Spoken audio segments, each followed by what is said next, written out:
मनु महाराज के जो संतान हैं उन संतानों के वंश का वर्णन आता है, जिसमें भैया सबसे पहले देवहूति जी के वंश का वर्णन तृतीय स्कंद में वर्णित है।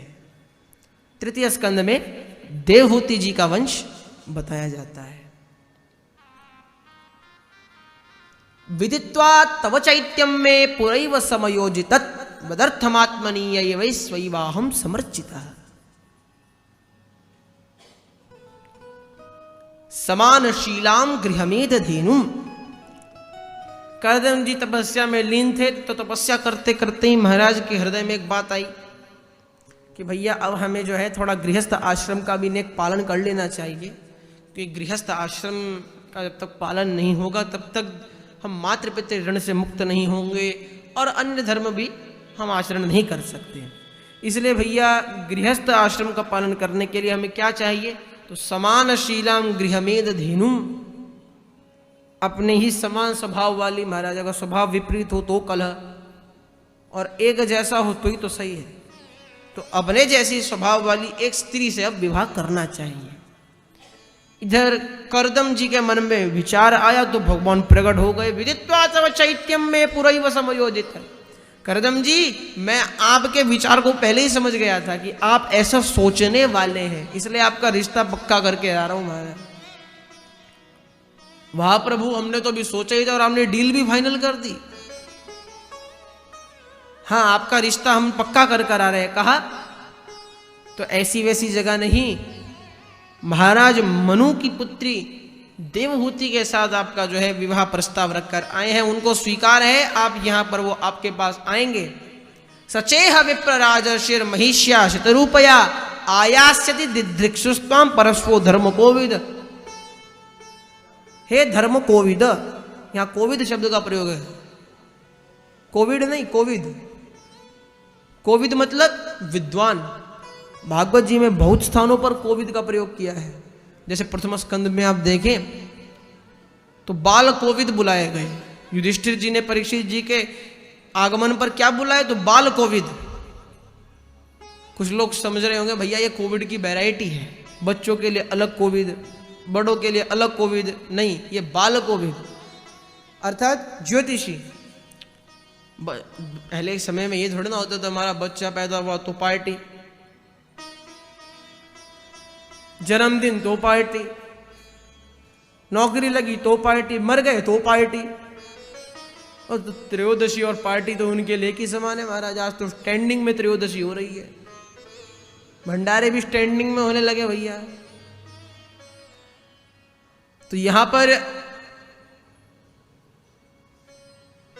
भगवान ने बताया सचेह विप्र राजर्षिर महिष्या शतरूपया। वो अपनी राजमहिषी, अर्थात महिषी मतलब भैंस नहीं, महिषी मतलब राज्ञी। महिषी शब्द के कई अर्थ बताए अमरकोशकार ने, उसमें से यहां पर अर्थ लेना है पत्नी, राज्ञी, रानी। कभी आप राजमहिषी मतलब राजकीय भैंस ले लें। तो सचेह विप्र राजर्षिर महिष्या शतरूपया, शतरूपया महिष्या सह, अपनी पत्नी शतरूपा के साथ वो आएंगे और आपको देख रहे हैं। वो जानते हैं कि आप धर्म कोविद हैं, आप धर्म को जानने वाले विद्वान हैं, इसलिए आपके पास वो आएंगे। ज्यादा आनाकानी मत करना, एकदम मान जाना।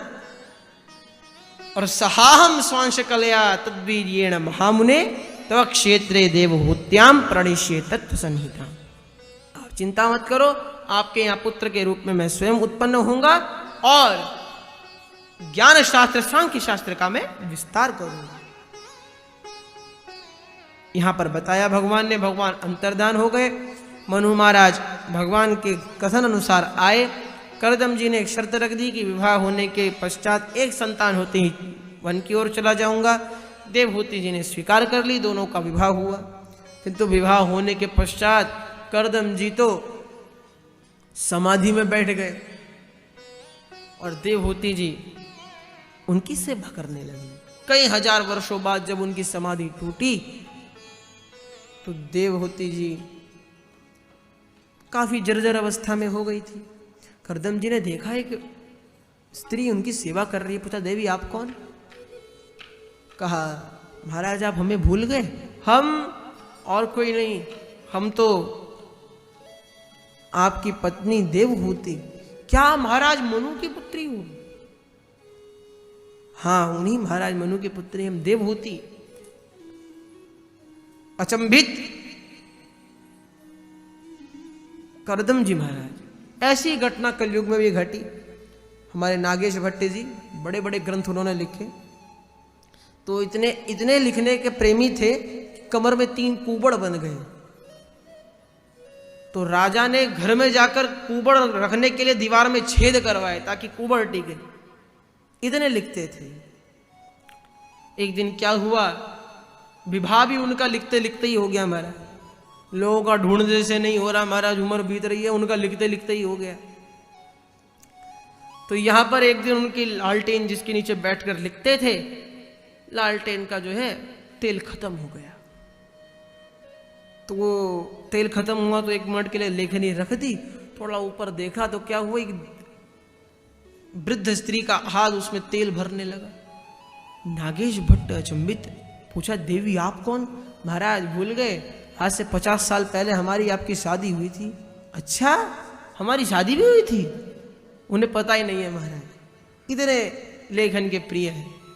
तो यहां करदम जी महाराज भी अचंभित हैं, किंतु बड़े प्रसन्न हुए। कहा तुष्टो हमद्य तव मान अभिमानदाया शुश्रूषया परमया परया च भक्त्या यो देहि नामयमति वसुभृत् स्वदेहो नावेक्षित समुचित शपितुं मदर्थे। नावेक्षित समुचित क्षमितुं मदर्थे। आपने मेरे लिए अपना भी ध्यान नहीं रखा। देवी मैं प्रसन्न हूं, मांगी क्या आप वर चाहती हैं? देवहूति जी कहती हैं स्वामी ये तो स्त्री का कर्तव्य है अपनी पति की सेवा करना, किंतु आप कुछ देना ही चाहते हैं तो जिस परिणाम से गृहस्थ आश्रम सुशोभित है अर्थात संतान, कृपा कर हमको संतान सुख प्रदान कीजिए। करदम जी ने कहा चिंता मत कीजिए।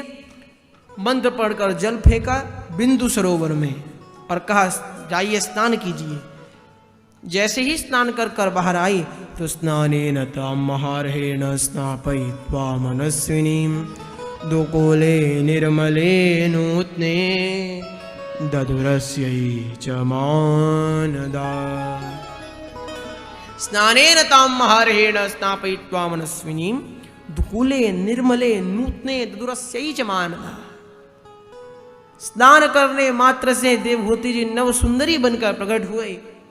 करदम जी ने कामक विमान को उत्पन्न किया जो मन की इच्छा के माध्यम से जहां मन चाहे वहां ले जाए, ऐसा कामक विमान उत्पन्न किया। दोनों ने कामक विमान में विहार किया और विहार करने के पश्चात महाराज 9 पुत्रियां उत्पन्न हुई।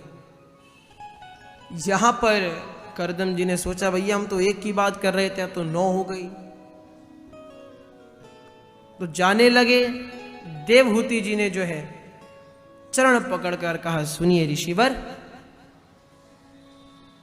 आपने 9 पुत्रियों को जन्म दिया है, पिता का कर्तव्य है पुत्री का विवाह किसी न किसी प्रकार करना ही चाहिए। हर पिता चाहता है कि उसकी पुत्री का विवाह संपन्न परिवार में हो, अच्छे से हो। तो आप कृपा कर अपना इस धर्म का पालन तो कीजिए और मुझे एक पुत्र अवश्य दीजिए जिसके साथ मैं अपनी वृद्धावस्था को प्रेम पूर्वक काट लूं।